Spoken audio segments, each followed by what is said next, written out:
Hi, I'm Dr. Karen Curry Parker here with your weekly Quantum Human Design energy forecast for the week starting on February the 17th, President's Day. So I want to start this week first by letting you know if you enjoy the information that we are traveling through every week for the energy reports and you want to really use the transits as an intentional tool to help you maximize your growth and activate higher states of wellness and well-being, we still have a few of the 2025 Quantum Human Design Evolution Guides available for you to purchase. I'll post the link below in case that's something you might be interested in having. This evolution guide goes through all of the Sun-Earth transits. It takes us through Mercury retrograde cycles, lunar cycles, eclipse cycles, and it's a really cool tool to help you, first of all, learn more about your human design chart, learn more about all the archetypes in the human story, and really dive deep into where might you be holding yourself back so that you can rewrite that story, rewrite those narratives, and step into a more fulfilled version, a more fulfilled experience of the story that only you can fulfill. I also want to let you know this week until February the 19th at midnight, all Quantum Human Design professional trainings are on sale for 22% off. I will also post the link below, so if you're curious about how you can learn to use Quantum Human Design as a tool to support others on their own journey of personal growth and evolution, join us for our Quantum Human Design professional trainings. There's lots of information for you on the website. If you're interested, reach out or book a discovery call with one of our client transformation specialists so you can get all your questions answered and join our community of Quantum Human Design specialists. All right, so we have to do a quick review of where we're at this month with the transits, this whole quarter with the transits. We are going through a deeply emotional time in the transitory weather, in the celestial weather. That means that the sun is traveling through all of the gates on the emotional solar plexus as we go through this season. And so no matter what the other transits are doing, it's always kind of an emotional time. It can feel rich and murky and juicy and complex and creative and also heavy, no matter what year we're going through. And of course, this year, as we're in a lot of very intense cycles and seasons in the celestial weather, it might feel to you like it's a little bit heavier than normal. But it's always heavy this time of year, especially when we misinterpret emotions and what emotions actually really mean in the human design chart. So first of all, let's start talking about emotions and where sometimes we get hung up in emotional energy. We have a tendency to speak about emotions as an identity. We say things like, I am sad, I am angry, I am upset, right? These are feelings that we use with the phrase I am, which is actually a phrase that comes not from the emotional center in the chart, but from the G center in the chart. And so when we start talking about feelings as something that we are, we're actually misinterpreting the energy slightly. What happens is, because identity tends to be a little bit more fixed than emotional energy, when we start to lock our emotions into an identity, it actually locks us into the emotion itself, which can sometimes get us emotionally stuck. When we say, I am sad, we're defining ourselves as being sad. And when we look at emotional energy is a vibrational frequency. It moves like this, right? And when we say, I am sad, we're kind of locking ourselves into a space on that wave of energy. And of course, then we start to focus on it and identify with it and put energy into it. And what that does is it keeps us even more fixed into that space. So I want to invite us first this week, as we talk about the energy of the week, to really look at where are we telling stories about emotions that we're identifying with, instead of adjusting the way in which we talk about emotions in a way that allows us to integrate the wave-like nature of emotional energy. It's much more appropriate to start using phrases around emotions in such a way that we start identifying the temporary nature of how we feel. I am experiencing the feeling of sadness, right? I am feeling sad rather than I am sad, right? There's a subtle difference, but it's an important difference, because you want to be mindful when we tell a story about ourselves that we don't lock ourselves into a fixed position. We're not nouns. We're really kind of more like verbs.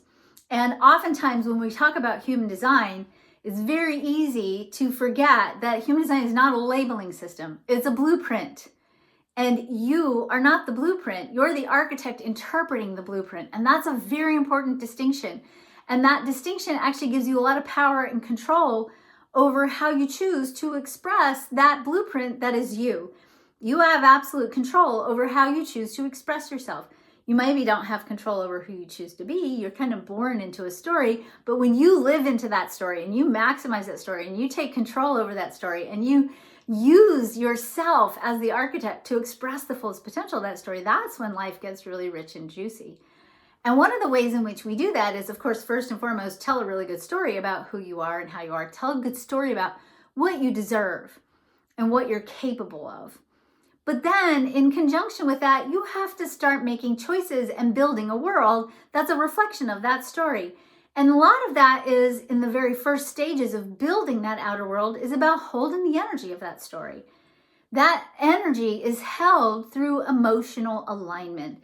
And that means constantly bringing ourselves back to the idea that, yeah, your emotional energy can shift. It will shift. It's supposed to shift. Emotional energy goes like this.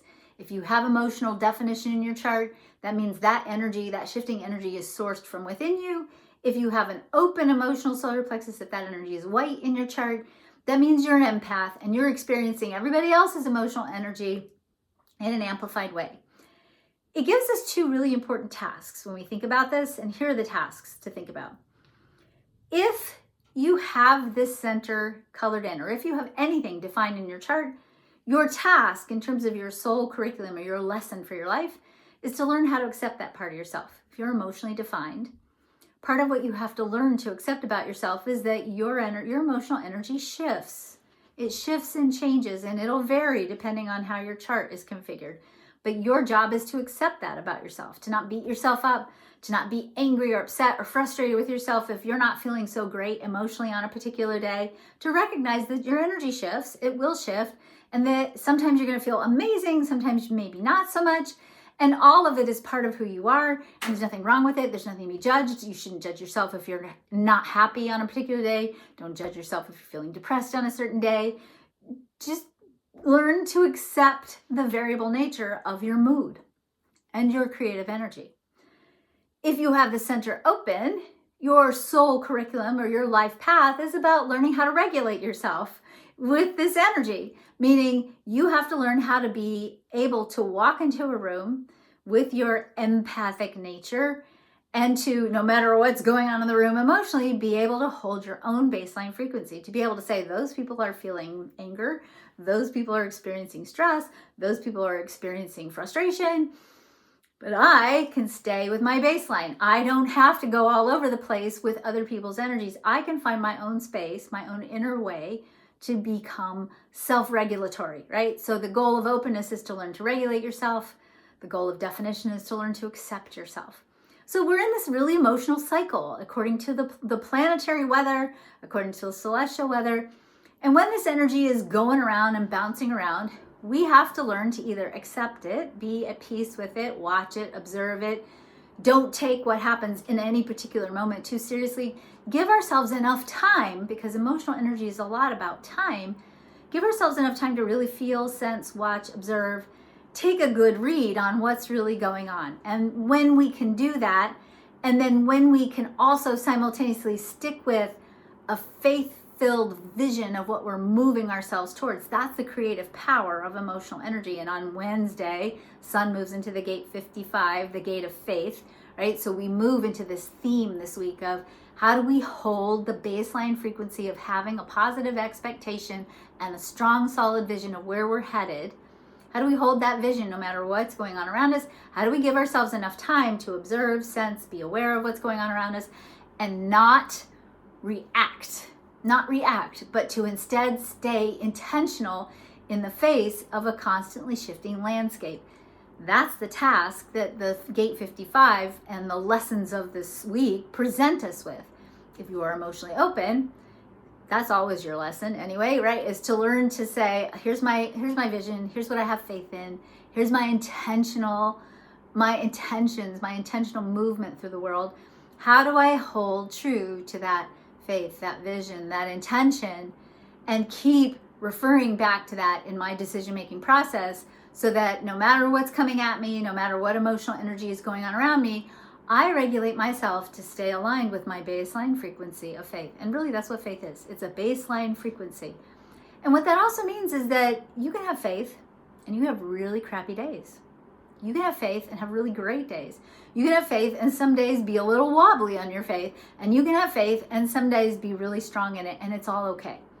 It's all okay, because the day-to-day movement of that energy isn't as important as the baseline, being able to come back to baseline, to bring yourself back to baseline, to keep pointing yourself back up, or keep recognizing that variability is normal when it comes to faith, and that you can have faith and some days will be great, some days not so much.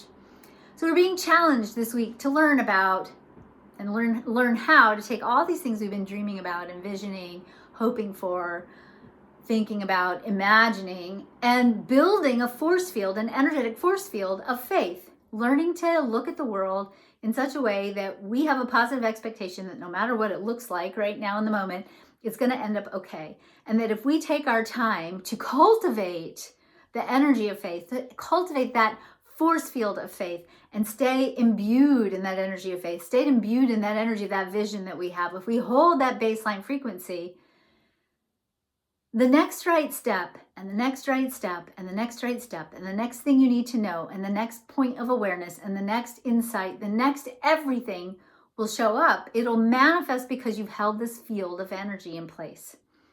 It's the matrix within which we create. Faith is the energy field, the matrix within which we create. And when we can strengthen our capacity to hold the vision and move towards that vision energetically and literally, no matter what everything else looks like, we will have revealed to us the next right step, the next right step, the next right step, the next thing we need to be aware of, the next thing we need to know. We'll know what we need to know. We'll do what we need to do when it's time to do it.